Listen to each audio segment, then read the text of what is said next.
20 दिन की छुट्टी पर आई हैं आप। बयान है रवनीत सिंह बिट्टू का, क्या जवाब है आपका?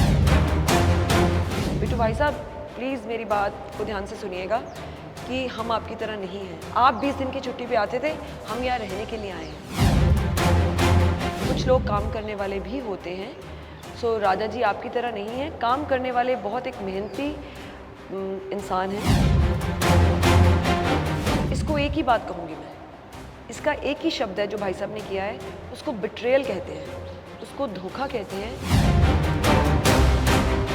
इतिहास गवाह है जी, ये जो बाहर से आता है वो बाहर का ही होकर रह जाता है। अगर राजा वड़िंग जीते हैं तो क्या इस इतिहास को बदल पाएंगे या फिर वादे और बातों में ही रह जाएंगे? जहाँ भी जाऊँ लोगों का इतना स्नेह, इतना प्यार और इतनी सपोर्ट देख के मैं भगवान की बहुत शुक्रगुजार हूँ। कंफर्ट जोन से बाहर निकलना आप दोनों के लिए कितना कठिन था या फिर आसान? जो लोग बाहर वाला कहते हैं ना, वो भाई अपना बोरी बिस्तर पैक कर लें, जाने की तैयारी करें, हम रहने के लिए आ रहे हैं। It's not an easy task, but nothing is difficult if you want to do and if you want to achieve something. Focal point की सड़कें, अब पता नहीं सड़कें बोलेंगे भी उसको या नहीं, क्योंकि सड़कें कम और खड्डे और टोए ज़्यादा हैं। बिल्कुल, इस अखिलीस हील को क्या हील कर पाएंगे? डेफिनेटली करेंगे। लेकिन लुधियाना की यूथ की सबसे बड़ी जो समस्या है वो ये है, हायर एजुकेशन के लिए बाहर जाना पड़ता है। एक आध अच्छी यूनिवर्सिटी भी आ गई ना तो सब रास्ते खुल जाएंगे। देखिए अमृता जी, चुनौती तो बढ़ती जा रही है और अब अगर बात करें तो स्टार कैंपेनर आ रहे हैं। क्या झाड़ू और कमल से पंजाब खींच पाएगा वोटर्स को? आप 4 तारीख को देखिएगा, दोनों बह जाएंगे, बह जाएंगे, दोनों दरिया में बह जाएंगे। लुधियाना पहले केवल एक लोकसभा सीट थी, अब हॉट सीट बन गई। वजह, पंजाब प्रदेश कांग्रेस के प्रधान राजा वड़िंग और कांग्रेस से ही रहे एमपी जो अब भाजपा में शामिल हो चुके हैं रवनीत सिंह बिट्टू आमने सामने हैं। आज हमारे साथ हैं a woman who has a fan base of her own, but at the moment has shifted her base to Ludhiana to support her husband Raja Vड़िंग। बात करते हैं अमृता वड़िंग से। Amrita ji, the summer news में आपका बहुत बहुत स्वागत है। धन्यवाद, थैंक यू। 20 दिन की छुट्टी पर आई हैं आप। बयान है रवनीत सिंह बिट्टू का, क्या जवाब है आपका? ये मुझे लगता है बिट्टू भाई साहब खुद अपने, जब ये मेंबर पार्लियामेंट बने तो ये 20 दिन की छुट्टी पे आया करते थे और उसके बाद लोगों का फ़ोन ना उठाना, लोगों से ना मिलना, ये बिट्टू भाई साहब किया करते थे। मैं उनको बताना चाहती हूँ कि सब मेंबर पार्लियामेंट्स, सभी कैंडिडेट्स भाई साहब आपकी तरह नहीं होते।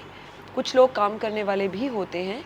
सो राजा जी आपकी तरह नहीं है, काम करने वाले बहुत एक मेहनती इंसान हैं और उसी मेहनत की वजह से राजा जी ब्लॉक प्रेसिडेंट का सफ़र तय करते, ब्लॉक प्रेसिडेंट से चलते हुए आज पंजाब प्रेसिडेंट बने हैं।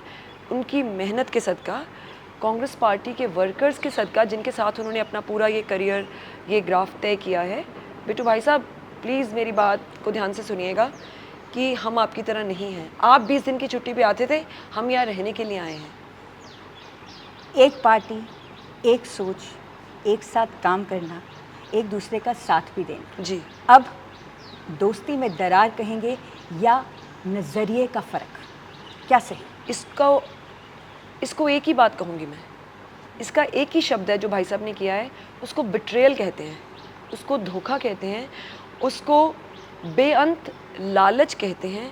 जब लालच की कोई सीमा ना रहे, आप अपनी 3 जनरेशन से एक पार्टी के साथ आपने काम किया हो, पार्टी से सब कुछ लिया हो, मुख्यमंत्री की कुर्सी से लेके मंत्री, मेंबर पार्लियामेंट, एमएलए, और इनका एक भाई डीएसपी भी अपॉइंट किया कांग्रेस पार्टी ने। कोई ऐसी कुर्सी नहीं जो इस परिवार को ना मिली हो। अब जब भाई साहब को अपने ऊपर विश्वास ही नहीं रहा, उनको ये लगा कि शायद मैं कांग्रेस पार्टी में रहकर जीत नहीं सकता हूँ, क्योंकि मैंने लोगों के साथ कभी न्याय नहीं किया, कभी मैंने लुधियाना के लिए कुछ नहीं किया। अब जब मैं लोगों के बीच जाती हूँ तो लोग एक ही बात बोलते हैं कि अगर बिट्टू भाई साहब इलेक्शन लड़ते तो वो, हमने उनके लिए वोट नहीं मांगना था मैडम, हम चाहते ही नहीं थे वो आए, क्योंकि उन्होंने हमारा 10 साल कभी फ़ोन नहीं उठाया, हमें वो नज़र ही नहीं आए। हम उनके घर जाया करते थे तो वो हमारे पास से गुजर जाते थे। आप फ़ोन उठाएंगे अगर जीत जाएं? अगर फ़ोन नहीं उठाते तो मुझे लगता है हम 3 बार गिदरबाहा से कभी जीत ही नहीं सकते थे। अमृता जी, बात करते हैं रवनीत सिंह बिट्टू की सीट की, जो भाजपा ने तकरीबन एक महीना पहले ऐलान दी थी और तकरीबन एक सप्ताह पहले ये सीट ऐलान हुई है कांग्रेस पार्टी की तरफ से। जी। तो आपको लगता है कि कहीं ना कहीं इस वक्त का खामियाजा भुगतना पड़ सकता है? Is it race against time? No, I would not say it's race against time, because the kind of support, the kind of feel that Congress party workers and leaders have in the city of Ludhiana and the constituency, it's beyond imagination. It's beyond imagination. It's not only Rajaji and me contesting. I mean, it's not only Rajaji contesting and Both are contesting, yeah, exactly. You know, it's every Congress worker, every Congress leader of Ludhiana taking this election into his own stride. Wherever I go, एक ही बात सुनने को मिलती है, दीदी आप यहाँ का ध्यान मत कीजिए, आप कहीं और जाइए, ये हम देख रहे हैं। जहाँ भी जाऊँ लोगों का इतना स्नेह, इतना प्यार और इतनी सपोर्ट देख के मैं भगवान की बहुत शुक्रगुजार हूँ। अमृता जी, जब पार्टी कमान से ये फरमान आया जी कि लुधियाना सीट से लड़ना है, जी गिदड़बाहा आपका गढ़ रहा है, जी, कंफर्ट जोन से बाहर निकलना आप दोनों के लिए कितना कठिन था या फिर आसान? पूरे पंजाब की बात करूँगी। देखिए, पंजाबियों का खान पान एक जैसा है, रहन सहन एक जैसा है, पंजाब की धरती पे सब रहने वाले एक ही जैसे हैं। सो कोई फ़र्क नहीं है मुक्तसर का या लुधियाना का। हमारे लिए लुधियाना घर ही रहा है, क्योंकि जब मुक्तसर से चलते थे, मुक्तसर चंडीगढ़ जाना होता था तो लुधियाना के बीच में से गुजर के जाना होता था। सो मेरे लिए लुधियाना, मुझे लगा नहीं मैं किसी दूसरी जगह पे आई हूँ। लोगों ने अपने परिवार की तरह, अपनी बेटी की तरह ना, ऐसे जैसे कहते हैं कि किसी को हक करके ऐसे रख लेते हैं, तो जितने मेरे बुजुर्ग हैं, मेरी माएँ हैं, स्नेह पूरा मिल रहा है। पूरा स्नेह मिल रहा है। देखिए अमृता जी, अब थोड़ी फैक्ट्स की बात करते हैं। जी इतिहास गवाह है जी, कि जो बाहर से आता है वो जी। बाहर का ही होके रह जाता है। अगर राजा वड़िंग जीते हैं तो क्या इस इतिहास को बदल पाएंगे या फिर वादे और बातों में ही रह जाएंगे? इस बात का जवाब मैं आपको एक फैक्ट के साथ दूंगी। जब राजा 2012 में गिदरबाहा से जीते तो वो अकाली दल का एक गढ़ था, वहाँ से कभी कांग्रेस जीता नहीं करती थी। तो वहाँ पे जितने हमारे अकाली ओपोनेंट्स थे ना, वो सब यही कहा करते थे कि ये बाहर से आ गया, मुक्तसर का रहने वाला है, ये गिदरबाहा से कभी जीत नहीं पाएगा।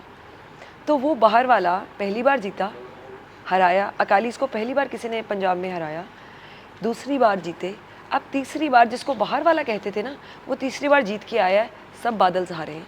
तो ये इस बात का जवाब है कि जो लोग बाहर वाला कहते हैं ना, वो भाई अपना बोरी बिस्तर पैक कर लें, जाने की तैयारी करें, हम रहने के लिए आ रहे हैं। अब लुधियाना की खास तौर पर बात करें, अमृता जी, 3 W से प्रख्यात है लुधियाना। जी, वीट, वूल, व्हील। पहले बात करते हैं वूल और व्हील यानी कि इंडस्ट्री की। जी मैनचेस्टर ऑफ पंजाब कहा जाता है लुधियाना को, जी और इंडस्ट्रियल हब है, जी, फोकल पॉइंट। बिल्कुल। फोकल पॉइंट की सड़कें, अब पता नहीं सड़कें बोलेंगे भी उसको या नहीं, क्योंकि सड़कें कम और खड्डे और टोए ज़्यादा हैं। बिल्कुल। ज़रा सी बारिश होती है तो यूनाइटेड रिवर्स ऑफ लुधियाना बह जाती है। जी, इस अकिलीज हील को क्या हील कर पाएंगे आप? डेफिनेटली करेंगे।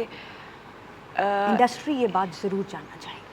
ये एक्लीज हील उन लोगों के लिए है जिन लोगों ने कभी इस बात के बारे में सोचा नहीं, या जो लोग काम करना नहीं चाहते, वो ये फ्रेज़ कह के अपना पीछा छुड़ा लेते हैं। कोई दुनिया में ऐसी चीज़ नहीं है जो आप करना चाहो और वो होना। तो आप पूरी तरह से कर डेफिनेटली पाएंगे? मैं इस बात का विश्वास दिलाती हूँ सब लोगों को कि जीतने के बाद जो भी एक मेंबर पार्लियामेंट की कैपेसिटी में होता है वो तो करेंगे ही करेंगे, लेकिन मैं भगवान से ये प्रार्थना करती हूँ कि हमारी कांग्रेस पार्टी की सरकार आए तो जो काम किसी ने मांगे नहीं पर होने चाहिए लुधियाना के लिए, वो सब करके दिखाएंगे, बिना बोले करके दिखाएंगे, आप चांस दीजिए। अब दूसरी बात करते हैं वीट की। जी, किसानों के लिए क्या रोड मैप है? किसानों का रोड मैप बिल्कुल क्लियर है। पहले तो ये फार्म लॉज कम्प्लीटली स्क्रैप किए जाएंगे कांग्रेस पार्टी की गवर्नमेंट आने के बाद। देखिए, कांग्रेस पार्टी ने हमेशा फार्मर्स को प्रोटेक्ट किया है, सपोर्ट किया है। अब ये जो दूसरा प्रोटेस्ट चल रहा है फार्मर्स का, उसमें आम आदमी पार्टी की गवर्नमेंट ने, अकाली दल ने, भाजपा तो चलो कहना ही क्या है, किसी ने फार्मर्स के हक में आवाज़ नहीं उठाई, किसी एक ने भी। सिर्फ कांग्रेस पार्टी है जो फार्मर्स के साथ सपोर्ट कर रही है, पहले मोर्चे में भी, दूसरे में भी। सरकार आने के बाद ये लॉज स्क्रैप किए जाएंगे, ये मैनिफेस्टो में मेंशन्ड है। एमएसपी की लीगल गारंटी दी जाएगी। जब कभी हमारी किसानों की फसलें ख़राब हो जाएंगी तो उसका जो भी उसका मुआवजा होगा वो सरकार हमेशा दिया करेगी, ये कानून बनेगा। सो अगर हम अपने फार्मर्स को सपोर्ट नहीं करते, पंजाब एक अग्रेरियन स्टेट है, सिर्फ एक लुधियाना को छोड़ के बाकी पूरा पंजाब अग्रेरियन है। बिल्कुल। अगर हम अपने फार्मर्स को सपोर्ट नहीं करते, अगर हम अपने एग्रीकल्चर को सपोर्ट नहीं करते, तो भैया पंजाब की इकोनॉमी डूब जाएगी। इस बात को समझने की ज़रूरत है, ये किसी को कहने की ज़रूरत नहीं है। ये अगर हमने पंजाब में रहना है, पंजाब में ज़िंदा रहना है और पंजाब को चलाना है, ये हमारी फॉरमोस्ट प्रायोरिटी है। हमें फार्मिंग को बचाना ही पड़ेगा। अमृता जी, अक्सर ये देखा गया है कि आप और राजा जी जहाँ जहाँ काम करते हैं, यूथ आपके साथ बहुत जुड़ता है। अब बात करते हैं लुधियाना के यूथ की, जो कि एक बहुत बड़ा डिसाइडिंग फैक्टर होने वाला है इस इलेक्शन में, क्योंकि ये यूथ में ये पावर है कि घर में मम्मी पापा को बोलें कि नहीं जी ये वोट होना चाहिए। चेंजिंग ट्रेंड्स हो रहे हैं, लेकिन लुधियाना के यूथ की सबसे बड़ी जो समस्या है वो ये है, हायर एजुकेशन के लिए बाहर जाना पड़ता है। एक आध अच्छी यूनिवर्सिटी भी आ गई ना तो सब रास्ते खुल जाएंगे, बाहर जाने के नहीं, यहीं रहकर पढ़ने के। क्या विजन है आपका? लुधियाना में बहुत कुछ करने वाला है। यूनिवर्सिटी तो लाएंगे ही लाएंगे, यूनिवर्सिटी लाएंगे ही लाएंगे। उसके साथ मैं एक और बात कहना चाहूँगी, एम्स पीजीआई जैसे इंस्टीट्यूट की भी ज़रूरत है। देखिए हमारे, मेरा दूसरा सवाल आ रहा था, बिल्कुल आपने पहले ही जवाब दे दिया। एम्स पीजीआई जैसे, एक बात को समझने की ज़रूरत है, अगर हमारी स्टेट में कोई एक शहर हमारे जीडीपी को इंडस्ट्री की तरफ से सपोर्ट करता है, एम्प्लॉयमेंट को ह्यूजली सपोर्ट करता है, वो शहर लुधियाना है। बिल्कुल सही बात। ठीक है, यहाँ इस शहर में बहुत से प्रवासी लोग अपने परिवारों को लेके यहाँ मूव कर जाते हैं, अपने एक बेटर फ्यूचर को लेके, इस सोच को लेके कि वहाँ एक बेहतर ज़िंदगी होगी, बच्चों की एजुकेशन बेहतर होगी, हमारे परिवारों की ज़िंदगी बेहतर होगी। तो अगर हम कहीं ना कहीं उन लोगों को जो हमारी इंडस्ट्री को चलाते हैं, एक तो इंडस्ट्रियलिस्ट हैं, पर जो लोग उन इंडस्ट्रीज़ को चलाते हैं, बेसिकली वो बहुत ह्यूज पॉपुलेशन है इस शहर की।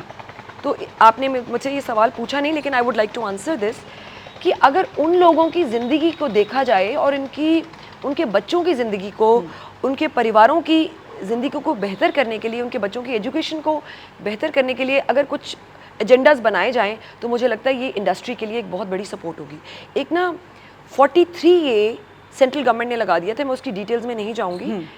ऐसे कुछ लॉज हैं जो एमएसएमईज को मारने में लगे हुए हैं।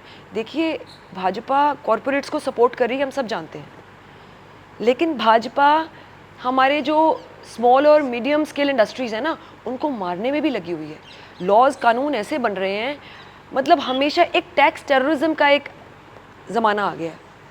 टैक्स टेररिज्म, इसको मैं तो उसको यही कहूँगी।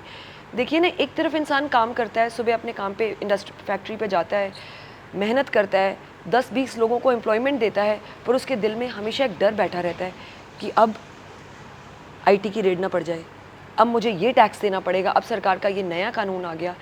एक भी कानून ऐसा बताए भाजपा सरकार जो हमारे मीडियम और स्मॉल स्केल इंडस्ट्रीज़ को सपोर्ट करने के लिए बनाया हो, कॉरपोरेट्स की बात छोड़िए। सो बेसिकली अगर हमने खाली लुधियाना की बात करूँगी, अगर हमने लुधियाना को फिर से खड़ा करना है, लुधियाना की इंडस्ट्री को सपोर्ट करना है, तो इन सब चीज़ों पे ध्यान देने की ज़रूरत है। I really wish that Ludhiana Manchester बन जाए हमारे पंजाब का, लेकिन उससे पहले the road is very very long. It's not that easy, it's not that easy. आप बात कर रही हैं कांग्रेस की. अमृता जी, कांग्रेस के अंतराल में ही जी. लुधियाना को एक टैग मिला था, स्मार्ट सिटी लुधियाना, पर अब वो टैग एक मजाक सा बन के रह गया. अगर राजा वड़िंग जीतते हैं तो क्या इस टैग को एक्चुअली दोबारा रीइंस्टेट किया जाएगा, यानी कि क्या लुधियाना एक बार फिर बनेगा या एक्चुअल में बनेगा स्मार्ट सिटी? देखिए, जो कुछ भी मैंने पहले भी बताया आपको कि जो कुछ एक मेंबर पार्लियामेंट की परव्यू में होता है, हम अपनी पूरी कोशिश करेंगे हर वो काम करने की जिससे लुधियाना स्मार्ट सिटी बने.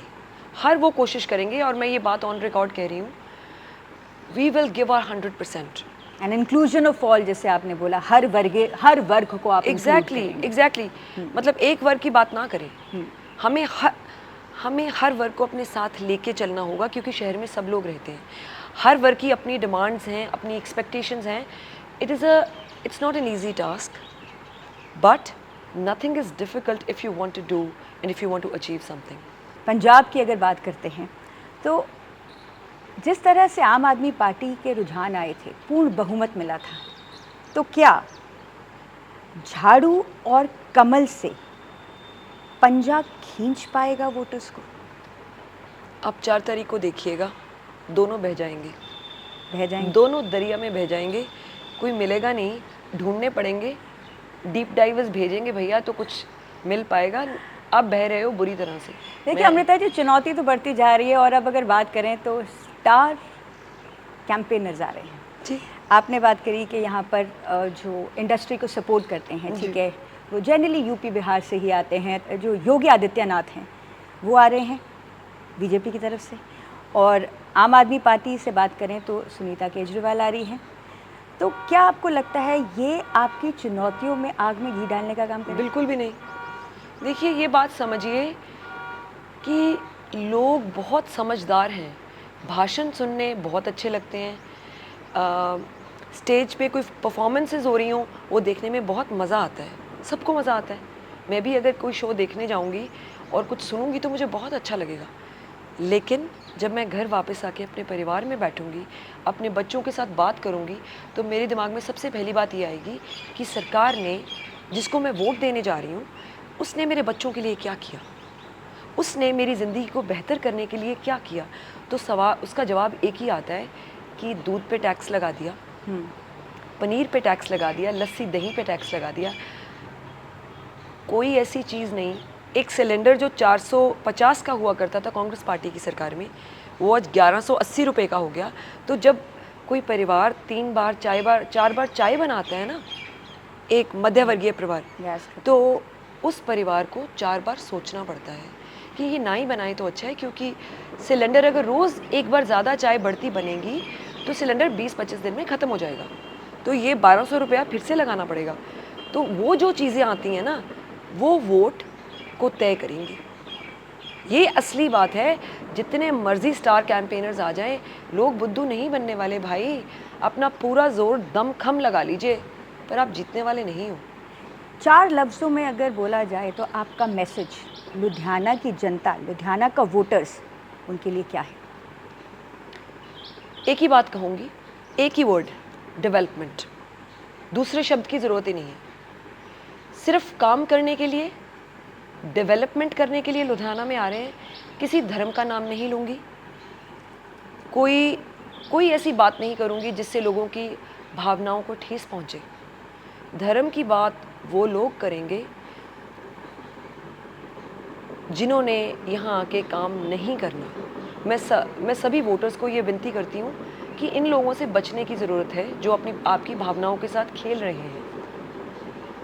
जो पार्टी, जो सरकार आपको कुछ दे नहीं सकती, उसको अपना वोट देके बर्बाद मत कीजिए. कांग्रेस पार्टी का बहुत बड़ा एजेंडा है.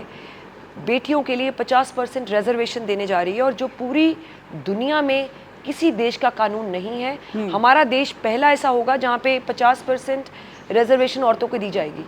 मैं सबको ये विनती करती हूँ कि हम मिल के अपनी बेटियों के फ्यूचर को, भविष्य को उज्जवल बनाएं, और ये तभी हो सकता है जब एक एक वोट कांग्रेस पार्टी को जाएगा, अगर आपने बेटियों के लिए ये रिजर्वेशन लेनी है।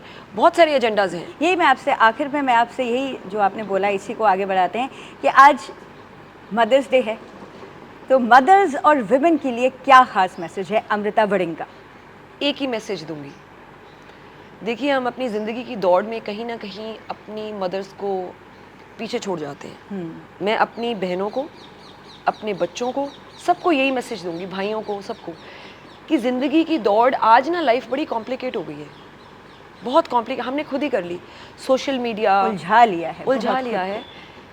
उसको सबसे पहले तो हम अपनी ज़िंदगी को सरल रखें, गो विद द फ्लो, जैसे आ रहा है वैसे वैसे चलते जाइए। सोशल मीडिया ने बहुत कॉम्प्लिकेट कर दिया, पहली बात तो ये है। फिर लाइफ में बहुत लाइफ मटेरियलिस्टिक हो गई, बहुत ज़्यादा मटेरियलिस्टिक हो गई कि हमें चीज़ें पहले चाहिए, रिश्ते बाद में। हमें रिश्ते नहीं चाहिए, हमें चीज़ें चाहिए। तो मैं एक ही रिक्वेस्ट करूँगी सब लोगों से कि माँ एक बार दुनिया से चली गई, कभी मुड़ के नहीं आएगी, तो जब तक आपके साथ है उसकी कदर कीजिए। उन्होंने ज़िंदगी में आपको देना ही है, लेना आपसे कुछ नहीं है। सबको यही कहूँगी कि उस इंस्टाग्राम की दौड़ में, उस सोशल मीडिया के दौड़ में कहीं ना कहीं आपके पेरेंट्स पीछे छूट जाते हैं, और वो उम्मीद करते हैं कि आप उनके साथ बैठ के कहीं 20 मिनट बिताएंगे, समय बिताएंगे, कोई बात करेंगे। लेकिन मुझे लगता है जब इंसान पूरा हो जाता है, जब पेरेंट्स इस दुनिया से चले जाते हैं ना, तो उसके बाद बैठ के दुख होता है कि हाय मैंने ये नहीं किया, मैंने वो नहीं किया। उसका कोई फ़ायदा नहीं है। It makes no sense at all. I would request each one of you to spend time with your parents when they are alive. Happy Mother's Day to you. Thank you. Thank you. To everyone. Thank you very much.